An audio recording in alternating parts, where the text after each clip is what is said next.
Bonjour à tous et bienvenue sur EdBTS-MUC, bienvenue dans cette nouvelle vidéo pour réviser une notion du droit pour réussir votre épreuve du BTS-MUC et du BTS-MCO. N'oubliez pas de vous abonner à la chaîne YouTube et pour ceux qui veulent aller plus loin, on a créé 120 fiches de révision pour réviser efficacement et en quelques minutes seulement. Allez, c'est parti, on commence tout de suite pour la vidéo. On va parler des fonctionnaires dans cette nouvelle vidéo. Alors, qu'est-ce qu'on va voir dessus? Déjà, il y a 3 types de fonctionnaires à retenir. Donc il y a les fonctionnaires d'État, donc c'est tous les politiciens, les fonctionnaires d'État normaux qu'on peut connaître, l'administration, etc. Vous avez les fonctionnaires hospitaliers, donc tout ce qui est les hôpitaux publics qui font partie d'un type de fonctionnaire.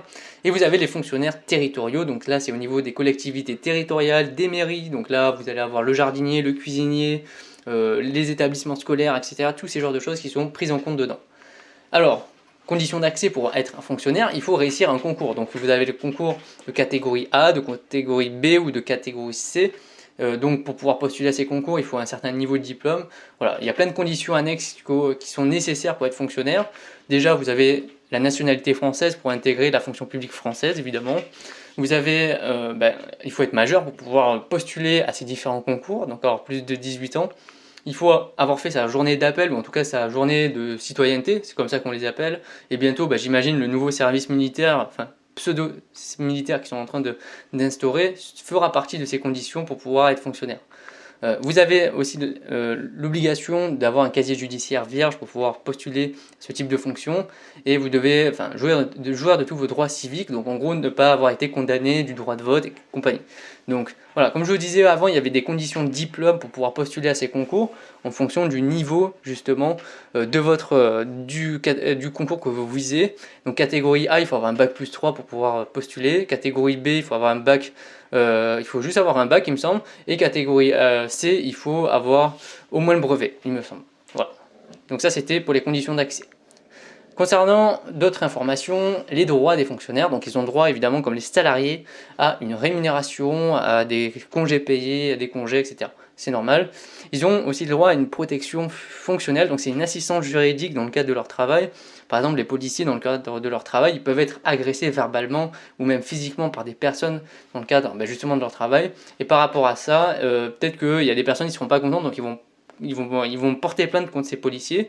Et face à cette plainte, l'administration sera là pour les protéger, pour les assister au niveau juridique.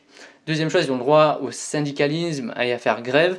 Alors attention, puisqu'ils sont dans la fonction publique, il faut une période de préavis de 3 jours à respecter, puisque comme c'est l'intérêt général, les pompiers ne peuvent pas se mettre du jour au lendemain en grève comme ça, sinon on ne pourrait plus intervenir.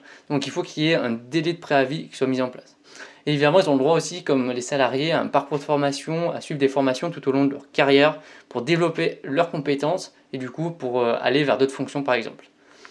Leurs devoirs, puisque si on a des droits, on a aussi des devoirs, donc le secret professionnel, donc pareil dans la fonction publique, on a accès à des informations confidentielles, à des adresses, à des noms, à des situations familiales, on ne peut pas les révéler. On a l'obligation d'obéir au niveau hiérarchique. La présence hiérarchique est encore plus forte au niveau public que dans le privé. Et on doit respecter les ordres du président, puisque c'est lui vraiment le chef de tout, mais aussi des différentes directions qu'on a au sein de l'État. Également, on doit servir le citoyen. Si on est dans la fonction publique, on est dans l'intérêt général de tous les citoyens. On doit répondre à leurs questions. On a un devoir de réserve, de neutralité de ses opinions. On peut pas sur les réseaux sociaux dire nos opinions quand on est dans la fonction publique. On peut pas, quand on est en présence justement du citoyen, de dire ce qu'on pense au niveau de la hiérarchie, etc. C'est totalement interdit. Et c'est un peu contraire à l'intérêt général justement et au fait que la fonction publique finalement veulent servir cet intérêt général. On ne peut pas cumuler deux activités ou sinon c'est extrêmement réglementé parce qu'on doit se consacrer à 100% à l'intérêt général et au service du citoyen. Maintenant concernant les indépendants, donc ça c'est un autre statut juridique, donc le troisième à retenir, c'est tout d'abord vous avez les commerçants ou les professions libérales. Au niveau des commerçants, en fait, il faut que leur activité principale soit des actes de commerce. Donc s'il y a de l'achat-revente, il y a les activités de grossiste, etc. Mais il faut que ce soit une activité principale. On peut, nous, en tant que particulier, revendre quelques trucs, mais comme c'est de façon occasionnelle, on n'est pas considéré comme un commerçant. Alors que le commerçant, c'est son métier, c'est son rôle. Et attention, il y a quelques restrictions par rapport aux commerçants. Les premiers, il y a une restriction par rapport au type de personnes. Donc les mineurs ne peuvent pas être commerçants. Les personnes qui ont été condamnées, notamment pour vol, ne peuvent plus être commerçants. Et les personnes sous tutelle et curatelle ne peuvent pas être commerçants, justement pour les protéger, pour pas qu'ils se fassent arnaquer par d'autres personnes. Également, il y a des professions qui sont interdites d'être commerçants, donc c'est le cas des notaires, des huissiers, des contrôleurs, etc. Ce qui est normal puisqu'ils pourraient se contrôler eux-mêmes. Donc par rapport à ça, ils vont pas pouvoir être commerçants parce qu'ils pourraient frauder et ça serait pas forcément légal, enfin ça va pas ensemble.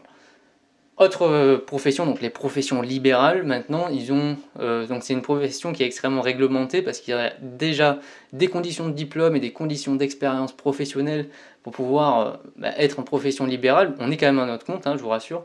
Donc par exemple, ça peut être les médecins, ça peut être des avocats, ça peut être des architectes, ça peut être, voilà, il y a tout type de médecins possibles. Ça peut être aussi dans l'enseignement, on peut être en profession libérale. Donc il y a plein de choses possibles. Le tout, c'est de pouvoir justifier de certains diplômes, d'un niveau de diplôme qui est plus ou moins élevé selon la profession, et évidemment pouvoir satisfaire une expérience professionnelle. On ne peut pas être débutant et directement débuter en profession libérale. En tout cas, c'est assez difficile. En tout cas, ce qu'il faut retenir par rapport à ça, c'est que c'est souvent des professions assez, assez intellectuelles. Il faut avoir un certain niveau quand même pour pouvoir prétendre à ce type de format d'indépendant. Merci à tous d'avoir regardé cette vidéo. N'oubliez pas de vous abonner évidemment à la chaîne et de venir sur notre site pour avoir les 120 fiches de révision. Allez, à bientôt!